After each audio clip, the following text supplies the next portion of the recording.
Finalmente estamos deixando Kima. Já se passaram só 4 meses. Estamos acompanhando um mistério preocupante nas águas das Bahamas. O que aconteceu com uma mulher americana cujo marido diz que ela caiu na água? A história que ele conta faz parecer que este é um caso de um trágico acidente. Mas agora a filha da mulher está vindo a público com algumas acusações sérias. Ela diz que está preocupada que haja muito mais nessa história. Estamos acompanhando o caso apresentado por Law and Crime. Eu sou Chris Stewart.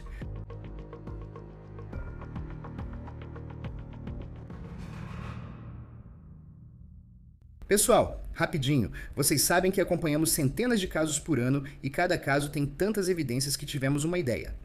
Queríamos que vocês analisassem as evidências por si mesmos, por isso criamos os arquivos de casos do Law and Crime Plus. Isso vai além de um simples resumo do julgamento. Arquivo completo do caso, incluindo imagens de câmeras corporais chamadas para o 911 e documentos e evidências não apresentados no tribunal. E se você tiver um arquivo de caso que queira investigar, me avise nos comentários abaixo e nós vamos fazer acontecer. Estamos adicionando novos arquivos de casos para vocês o tempo todo. Para desbloquear os arquivos de casos hoje, clique no link na descrição ou comentário fixado e inscreva-se no Law and Crime Plus para iniciar seu teste gratuito. Lynette e Brian Hooker parecem estar vivendo a vida que tantas pessoas almejam viver.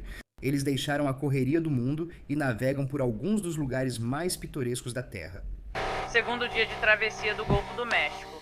Aqui estão os Hookers a bordo do barco deles, apropriadamente chamado de Soulmate. Neste momento, as autoridades nas Bahamas estão tentando encontrar Lynette Hooker depois que Brian afirma que um terrível acidente aconteceu na água na noite de sábado. Brian fez sua primeira declaração pública desde que a história ganhou destaque nacional. Já vou comentar o que ele disse. Assim como as preocupantes acusações que a filha de Lynette está tornando públicas agora contra Brian. O que ele teria dito a ela e como ele soava, segundo ela, quando conversaram rapidamente por telefone. Antes de tudo, quero compartilhar o que descobrimos sobre o casal e suas ações antes do desaparecimento de Lynette. Vídeo postado pelos Hookers no YouTube há 4 semanas, nas Bahamas, mostra eles praticando stand-up paddle em um canal. Os canais de mídia social desse casal, e eles são muito ativos nas redes sociais produzindo conteúdo, se chamam Sailing Hookers. E o casal postava vídeos deles visitando lugares incríveis no Caribe. A conta deles no TikTok diz: navegamos para longe das besteiras, um casal casado vivendo a melhor vida. E vendo os vídeos, parecia mesmo que era isso que faziam. O último post deles no TikTok, de 5 dias atrás, curtindo as Bahamas. Segundo as redes sociais, esse casal comprou um barco no Texas há 3 anos. Um grande veleiro, cabine confortável para pernoite e viagens longas. Os Hookers parecem muito experientes na água. No vídeo, eles anunciam a compra do barco enquanto Brian sobe no mastro com cinto de segurança e Lynette observa. Para velejar em um barco assim e fazer o que eles fizeram, navegando por longas viagens durante 10 anos, é preciso muita experiência. Vocês devem ser uma equipe e cuidar uns dos outros. Foi assim que os Hookers agiam. Considerando o quanto esse casal prezava pela segurança, o que teria ocorrido no sábado à noite é surpreendente. Esta é uma foto que fazia parte do último vídeo do TikTok que os Hookers postaram das Bahamas. E são os dois andando no que parece ser um bote inflável, um barco pequeno. É inflável, tem fundo rígido, um motor na parte de trás e, como você pode ver aí, só cabe mesmo os dois. Segundo a polícia, eles estavam em um bote de 2,5 metros no sábado à noite quando Lynette caiu na água e desapareceu, conforme Brian relatou. Esse pode ser o barco em que estavam. A polícia diz que Brian contou a eles que ele e Lynette estavam indo nesse bote de Hopetown, nas Bahamas, para Elbow Key. As autoridades locais disseram que o casal saiu por volta das 7h30 da noite. Já estava escuro e as condições não eram ideais. Rajadas de vento estavam entre 18 e 22 nós, segundo relatos. E se você não é um marinheiro, estamos falando de algo entre 32 e 40 km por hora. Agora, Brian afirma que Lynette caiu do bote e que ela estava com as chaves, e as chaves foram com ela. E ao olhar para esta foto do barco novamente, você pode ver que não há muito espaço nele. Você pode ver que, com uma rajada forte de vento, alguém poderia perder o equilíbrio e cair. E também parece que Lynette está sentada na lateral do bote nesta foto. Então, quando você ouve essa história, pode pensar que faz sentido, que é possível que isso tenha acontecido. Mas a filha de Lynette agora está contestando esse possível cenário, e ela está fazendo isso de uma forma bem contundente, que vamos abordar em instantes. Lynette não foi dada como desaparecida por várias horas porque levou horas para Brian chegar até essa marina em Marsh Harbor, nas Bahamas, só na manhã de domingo. Não está claro onde Brian diz que Lynette caiu na água, mas ao observar o mapa, vê-se que Marsh Harbor fica do outro lado da baía de onde os Hooker disseram que iriam. Em terra firme, investigadores afirmam que Brian contou o ocorrido a alguém, que então acionou as autoridades. E desde então, as buscas vêm acontecendo pelo ar, mar e terra, tentando encontrar Lynette. Agora, nas próprias palavras deles, esse casal disse que estava vivendo a melhor fase de suas vidas. O barco deles se chama Soulmate, e eles estavam vivendo essa vida no mar há uma década. Parece que tudo era perfeito, e eu sei que isso é um clichê em muitas histórias de crimes reais, mas é aqui que as coisas supostamente começam a ficar um pouco preocupantes, porque a filha de Lynette está vindo a público e dizendo que nem tudo era perfeito para esse casal. A filha de Lynette se chama Carly Aylesworth. Ela mora em Michigan. Brian é o padrasto dela. Ela disse à NBC News que, na opinião dela, é improvável que a mãe, que é uma velejadora experiente e uma pessoa em boa forma, simplesmente, entre aspas, caísse do barco. Além disso, Aylesworth fez uma afirmação chocante em uma entrevista à Fox News, onde ela afirma que os Hooker tinham um histórico de violência doméstica. Ela continuou dizendo, e isso em uma entrevista à Fox News, que Brian Hooker no passado supostamente ameaçou enforcar Lynette e jogá-la ao mar. Abre aspas. O fato de isso estar acontecendo me faz acreditar que há mais nessa história, disse ela na entrevista, e ela não parou por aí. Ela afirma que esse incidente em que Brian supostamente ameaçou Lynette, dizendo que iria enforcá-la e jogá-la ao mar, aconteceu há 2 anos. Em uma pesquisa de antecedentes, não encontrei prisão ou acusação contra Brian e Lynette Hooker. Essas ainda são alegações públicas feitas pela filha de Lynette. Aylesworth, a filha, então diz que Brian ligou para ela no domingo, depois que sua mãe desapareceu, para compartilhar essa notícia. E ela diz que Brian parecia monótono e relaxado quando ligou para ela. Agora, quando perguntada se suspeita de crime neste caso, Aylesworth disse à Fox News, abre aspas, um pouco no momento. Aylesworth conta que conhece Brian desde pequena, já que ele se casou com sua mãe quando ela tinha cerca de 4 anos e, segundo ela, substituiu meu pai bem rápido. Ela continuou dizendo na entrevista à Fox News que Brian sempre fez as regras da casa e o descreveu como alguém com uma raiva mal resolvida. E ela também o acusou de ter estrangulado uma de suas filhas no passado. Novamente, essa é uma alegação que não foi confirmada pela polícia ou pelos investigadores. Então, dá para ver com base nessas alegações algumas palavras muito fortes e afirmações condenatórias sobre Brian Hooker feitas pela própria enteada dele. Aylesworth agora está pedindo uma investigação completa sobre o que aconteceu com a mãe dela, mas Brian agora está fazendo uma declaração pública sobre a qual vamos falar em um instante. A enteada diz que Brian ligou, contando que as autoridades acharam um dispositivo de flutuação que, segundo ele, jogou para a mãe dela após ela cair na água. Segundo a NBC News, o chefe do grupo local de bombeiros e resgate que busca Lynette desde sábado à noite agora trata o caso como operação de recuperação. O Departamento de Estado dos Estados Unidos informou à NBC que colabora com autoridades das Bahamas para prestar assistência no caso. Hoje, a CBS News também localizou Brian Hooker nas Bahamas. Um vídeo postado online mostra Brian em um estacionamento. Pediram para ele contar seu lado da história, mas ele não respondeu. Mas ele publicou uma declaração no Facebook dizendo, abre aspas, estou de coração partido pelo recente acidente de barco em mares imprevisíveis e ventos fortes que fizeram minha amada Lynette cair do nosso pequeno bote perto de Elbow Key, nas Bahamas. Apesar das tentativas desesperadas de alcançá-la, os ventos e as correntes nos afastaram ainda mais. Continuamos procurando por ela e esse é o meu único foco.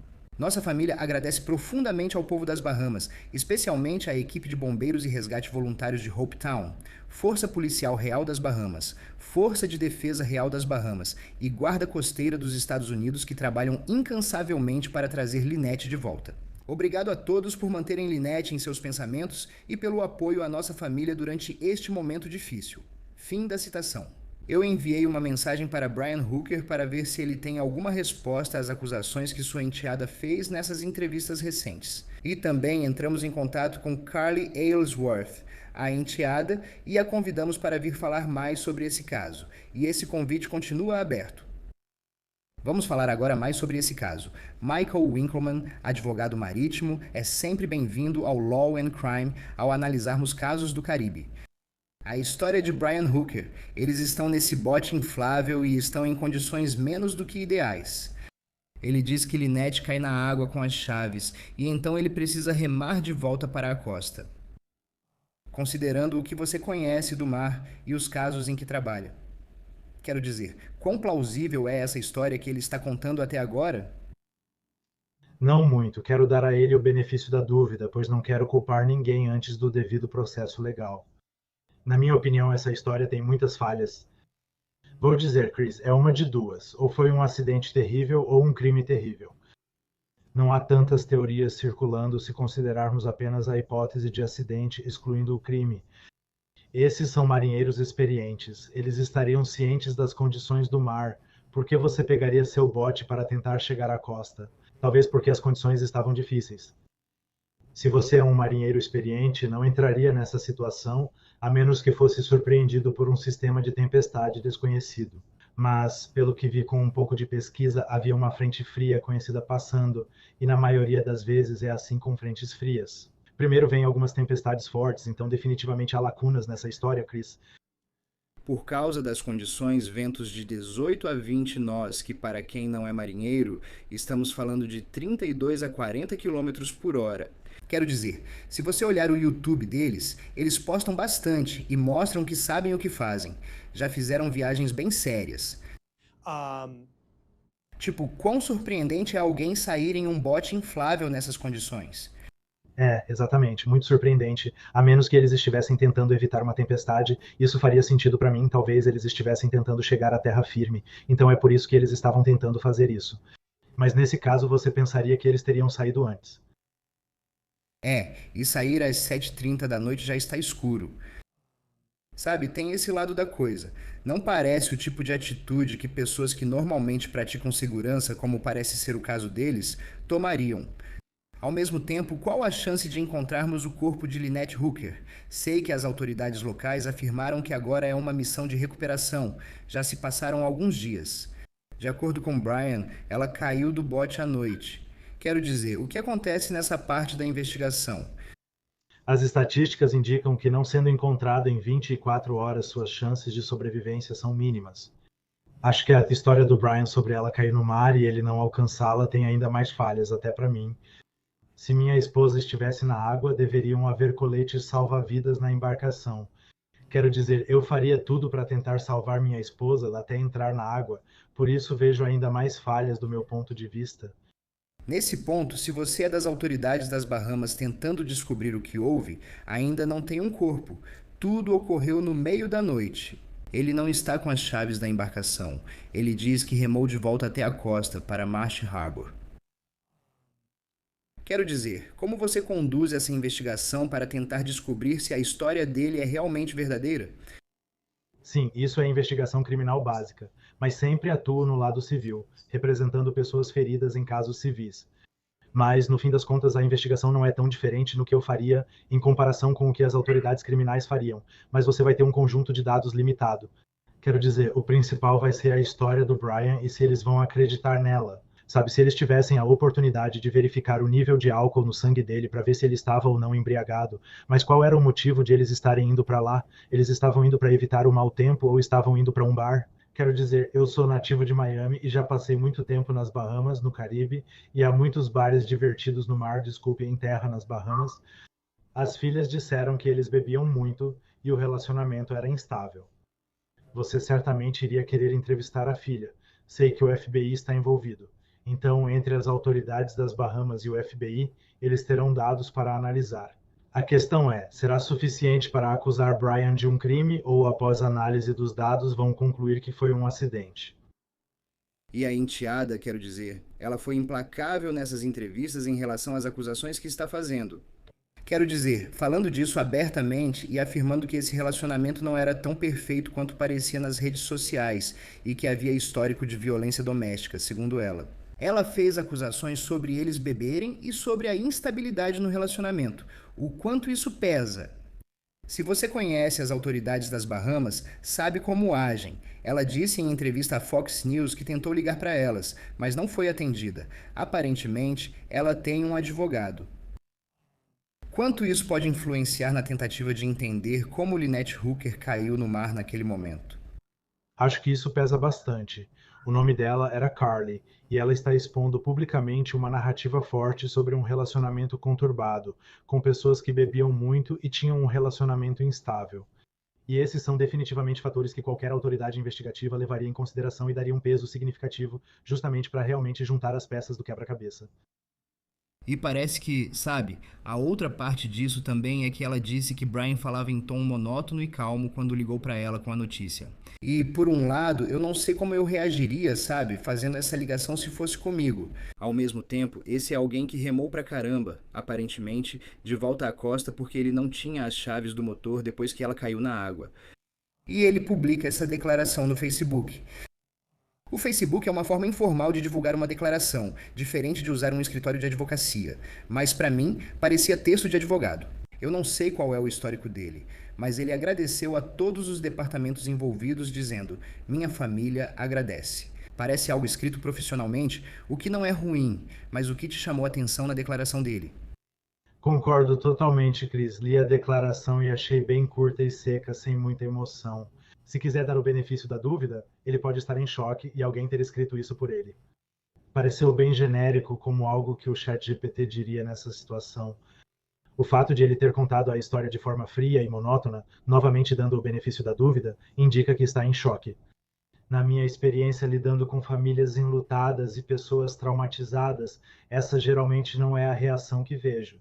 A reação que eu geralmente vejo é de uma tristeza imensa, um grande sentimento de sobrecarga, muita tristeza, muitas lágrimas. E a ausência disso, isso levanta suspeitas? Certamente. Mas, novamente, para deixar claro, eu acho que Brian deve ter direito ao devido processo legal. Acho que devemos ir ao fundo da questão. Claro, você e eu estamos apenas dando nossas opiniões. Acho que há muitos sinais de alerta indicando algo problemático aqui. Você só pensa, quero dizer, eu só penso em como deve ter sido se a história dele for verdadeira.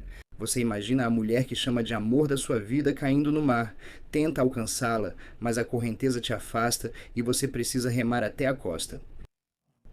Soa aterrorizante e incrivelmente triste se foi isso que aconteceu. Quero dizer, certamente é triste de qualquer forma. Se você fosse o advogado dele, quero dizer, que tipo de conselho um advogado daria para ele nesse momento? Ele está em um país estrangeiro.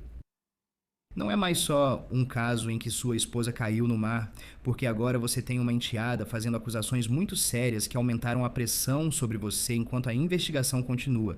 Que conselho você normalmente daria para alguém na situação dele? Essa é uma pergunta difícil para mim, Chris, pois atuo na área civil e normalmente estou conduzindo o caso. Advogados de defesa criminal analisam de forma diferente, buscando evitar que o cliente seja acusado. Brian pode ter admitido isso para ele, mas não pode divulgar a informação. Supondo que foi um acidente e eu fosse o advogado dele, ele seria meu cliente. Eu gostaria de colocá-lo na televisão para contar a história do que aconteceu. Porque no mundo de hoje, você sabe, a narrativa muda muito rápido. Então, se você está tentando não necessariamente controlar a narrativa, mas se está tentando divulgar a verdade, divulgue a verdade. Sente-se com o Chris. Fale com Chris e explique. Foi isso que aconteceu, por isso tudo ocorreu. Fiquei em choque no início. Esse é o amor da minha vida. Queria ter entrado no mar atrás dela, mas precisava dizer isso publicamente. Então, para mim, quando você faz isso, em vez de divulgar esses comunicados frios e meio secos, de novo, mais sinais de alerta. Com certeza. Nós entramos em contato com ele. Achei que vocês já tinham feito isso. Ele está convidado e queremos ouvir seu lado, mesmo sabendo que é um momento difícil pelo que ele alega.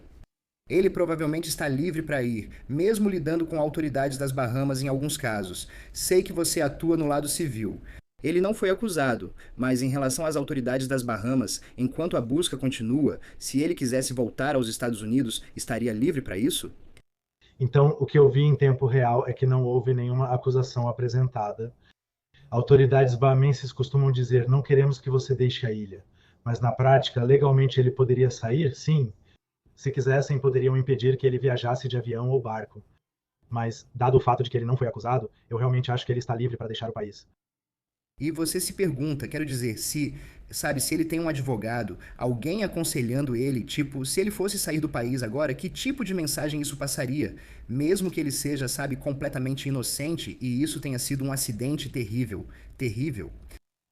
Como? Como os bahamenses lidam com esse tipo de busca e alguns desses casos que acontecem? É obviamente um grande destino turístico.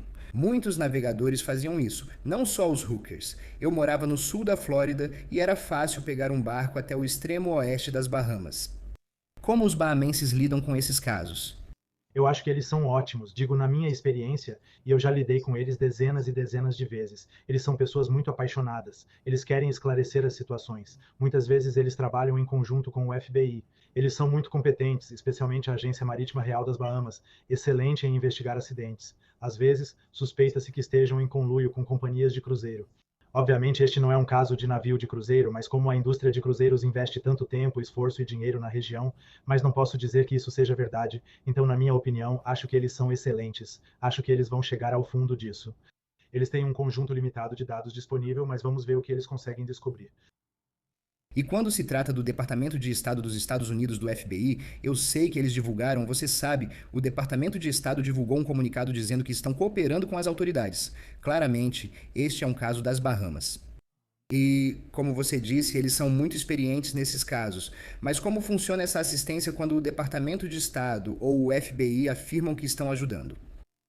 Bem, então quero dizer sim, aconteceu nas Bahamas, então é um caso das Bahamas, mas aconteceu com um cidadão dos Estados Unidos, portanto o FBI tem jurisdição e pode se envolver tanto quanto quiser, ou tão pouco quanto quiser. O FBI já lida com muitos casos, então o desaparecimento de Lynette pode não ser prioridade para eles. Então, eu acho que na visão do FBI, se houver recursos adequados sendo destinados a isso, eles realmente vão confiar nisso. Em casos de desaparecimento, a Guarda Costeira geralmente atua de imediato, definindo uma área de busca em grade e conduzindo a busca e investigação, chamada aqui de missão de recuperação. Não conheço totalmente os esforços da Guarda Costeira, mas eles são muito bons em localizar corpos. Espero que tenham participado das operações de resgate. Sim, você também pensa nisso agora.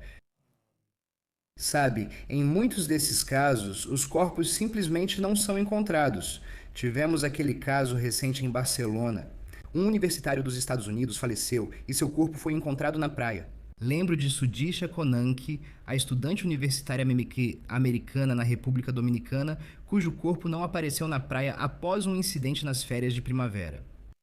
Nesses casos, o que torna tão difícil quando você olha para o curso d'água e a área ao redor de onde Brian está alegando que tudo isso aconteceu? Por que é tão desafiador que a recuperação do corpo realmente aconteça? Bem, é como procurar uma agulha no palheiro. Quero dizer, você tem ventos, você tem correntes oceânicas, você tem a questão de o corpo ter absorvido água e afundado imediatamente ou não.